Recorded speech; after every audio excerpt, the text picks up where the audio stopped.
Welcome back everyone, to a brand new episode of Max Talks Box Office. Here at Max Talks Movies, my name is Max Denenberg. Today I'm going to break down the box office domestically of this past weekend, which was February the 20th to the 22nd, 2026. We're also going to look ahead to what is hitting theaters this upcoming weekend and previewing some of my videos that are going to be hitting the channel this week. So my name is Max Denenberg. Welcome back everyone to Max Talks Movies. If you guys are new, please hit that subscribe button, ring that bell if you're new to the channel. We are growing so quickly, so hop on the Max Talks Movies bandwagon and hit that subscribe button. I do movie reviews, TV show reviews daily. I also do movie franchise rankings, which I'm doing later in the week. I do this show every single Monday, plus I do award show videos, which are back this week, so please subscribe, ring the bell if you are new. Comment down below. What are your thoughts, guys, on the box office? Why were some movies hits? Why were some disappointments?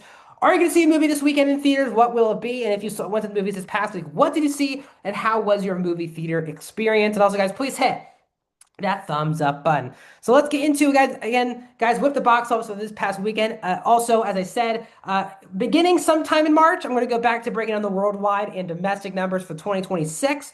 We again don't have enough movies yet to give like legitimate good charts for that. So once we get those charts, hopefully in March, latest is beginning of April, we'll get those charts underway for you guys. Well, let's start with the domestic numbers for this past weekend, and we have a new number one this weekend, and that is GOAT, which opened at number two last weekend, but it only dropped a 38% in its second weekend, 16.8 million. It's up to 58.1 so far in its 2 weekends. So really good thing here for Sony and GOAT. Again, it was dominated by Wuthering Heights last weekend, but GOAT unseats Wuthering Heights by over $2 million to get this number one spot. Again, family movies and horror movies are the two genres right now that are extremely high as pertains to the box office.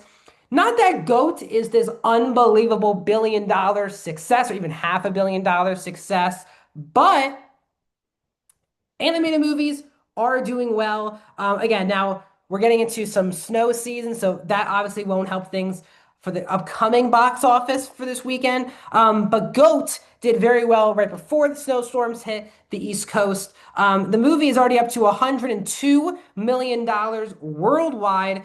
So again, this is not an unbelievable success, a movie that has strong legs, but didn't open particularly big, but the fact that it got to number one is a really good headline for Sony Pictures. Wuthering Heights is in its second weekend. It dropped 57%, another 14 million for Wuthering Heights, up to $59 million domestically. It is up to 151 worldwide. So this movie is doing much better overseas, which I think is really interesting for a movie like this.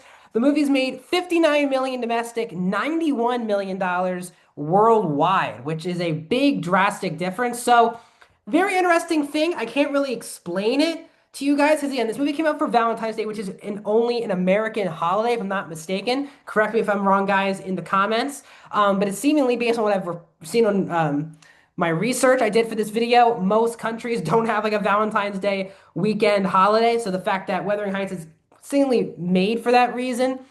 Very interesting. This is not a great job. Again, the budget for this movie is 80 million, so the break even's around $200 million. So it's $50 million away from getting to its break even point. More likely, it will probably get there. But again, this is not a monster success for Warner Brothers. But I do think with the IP of a book that came out in the 1800s, these are pretty solid box office numbers. I don't think this hurts anyone really involved in front or behind the scenes. But again, could this have been a bit bigger success? Sure. But I think it's actually doing better than I was expecting, especially with that budget. So I think Wuthering Heights will get to its break-even point, and it'll earn all of its money as a cherry on top once it hits the PVOD market before it hits max. In third place, opening this past weekend was I Can Only Imagine 2, which is from Lionsgate, faith-based franchise now, I guess, for Lionsgate. Opened to $8 million. The first film, which opened a couple years ago, got to $86 million overall for its run, which is a really amazing number for a movie like this. The sequel only has an $18 million budget. So needs to make around like $42-45 million just to break even. 8 million though, it is the biggest movie that opened this past weekend. How to Make a Killing The new Glen Powell A24 film did not get into the top five, opened to only 3 million. The epic Elvis IMAX experience, which again was under 400 theaters, it made only $3 million. So out of the movies that opened, it was the biggest opening. Also, Psycho Killer, another movie. Horror movie that hit the multiplex also did not even get into the top 10 for the domestic box office this past weekend. So I can only imagine two getting to number three, open to $8 million. Very good. Again, faith-based movies like this are doing very well at the box office. And now you're seeing a major studio like Lionsgate now have a minute franchise with this. Will other major studios like Disney, Warner Brothers, Universal get into this space? Because I think there is a lot of money to be made with these movies. Crime 101 is at number four. Talk about a film not doing well. It did drop 61% its second weekend, 5.5 million for its second weekend, 24.4 domestically. So far for Crime 101, its worldwide numbers, just pulling those up now. But again, this movie's budget is $90 million. Don't know why. The movie's only made 45 million worldwide so far. This movie will lose money for Amazon MGM Studios. Like, this is definitely a flop. Based on its budget, the movie needs to make around $240 million to break even. This movie is not going to come close to that number. This movie and clearly Amazon spent all of its money on the cast. Because as someone who saw the movie, don't know where $90 million budget came from for a slickly made crime movie with no CGI involved and things of that nature. Don't know why this movie costs more than Wuthering Heights. Obviously, it seems like they definitely paid a lot for Chris Hemsworth, Halle Berry, of those no, but it did not pay off. So the question is, where does Chris Hemsworth go from here from a leading man perspective? Does he just go back to streaming? And what I mean by that is, outside of Thor, he has really struggled at the theatrical.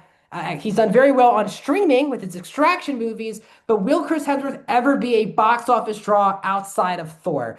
That is the big question. Crime 101 definitely hurt those odds. I think it's a good movie, but again, don't know why this budget is so high because it was kind of made to not make money. So we'll see what Amazon does moving forward. Wrapping up the top five is Send Help in its fourth weekend. Still in the top five. It made 4.5 million, only a 49% drop. 55 million is the domestic total for Send Help. Its worldwide total is up to $83 million. Again, not a super expensive movie to make. And the fact that it has such strong legs really helps its numbers. And this comes from Fox, which is obviously Disney. Really shocked. Again, I've said this for the last 3 weeks. Send Help, movie that no one is really talking about in the film space, either on social media or just in general. And it is still hanging around the top five. There's been a lot of new movies that have been coming out. It just continues to hang around the number of five top. Again, a new horror movie, Psycho Killer, hit theaters, and it only made $1.6 million, while Send Help made $3 million more. And it's been in theaters for a month now. So very interesting stuff. Good news for Sam Raimi. Iron Lung, which a lot of people were trying to say was a more successful movie. Iron Lung is completely passed out of this top five now. Send Help continues to hang around this chart. So very strong numbers for Send Help. It also hit digital, and then eventually probably hit Hulu because it is owned by Disney. Let's get into, guys, the movies that are hitting theaters this weekend. Pillion is getting an extended release this past weekend in theaters, but the big movie hitting theaters, really the only major release hitting theaters this weekend, is Scream 7. Lot of controversy behind this movie. Obviously, the last two Scream movies were definitely some successes in January in 2022 and 2023. But a lot of behind-the-scenes drama with Paramount. You had the original directing crew. They are now not a part of this project anymore. Melissa Barrera being fired, Jenna Ortega then leaving the Scream project, and they bring back the original creator, Kevin Williamson, to not just write it, but also direct Scream 7, bringing back Neve Campbell in the starting role. So a lot of BS to kind of make Scream 7 happen. We will see if the Melissa Barrera firing, all of the controversy surrounding that, does any of the controversies of the making of this movie hurt Scream 7, or People do not care in the fact that you have the original creator back in a writing and directing chair. You have the OG cast back. Will that also motivate people to support the franchise? We will see. 'Cause this is a big IP for Paramount. And again, horror IP is very top of the chain right now as horror movies are doing so well. So Scream 7 hits theaters. That is the final box office a weekend in the month of February. So next Monday here on the channel, we'll be breaking down the box office once again, and also I'll be previewing the entire slate that's coming out in March. So coming to the channel though this week, tomorrow, I'm going to break down the winners and the losers from the BAFTA Awards from this past Sunday. I'll tell you if those mean anything to the actual Oscars. Wednesday, there is a new Amazon Prime movie with Priyanka Chopra and Carl Urban. I'll have a review up for that either Wednesday or Thursday. And then either Thursday or Friday, I'm going to be checking out Scream 7. So I'm going to do a review. And also, I'm going to do my first ever ranking of the Scream franchise. I actually didn't realize until this week that I had not ranked the entire franchise on this channel. I rewatched all 6 already this week leading into Scream 7. So I'm going to rank all 7 movies of the Scream franchise. Tons of videos, also the SAG Awards are this Sunday. So early next week, I'm going to break down the SAG Awards leading into the final big award show leading into the Oscars in a couple of weeks. So what are your guys' thoughts on the box office? Let me know down in the comments. Like this video, subscribe so you can check out all those videos, and I'll see you guys very soon.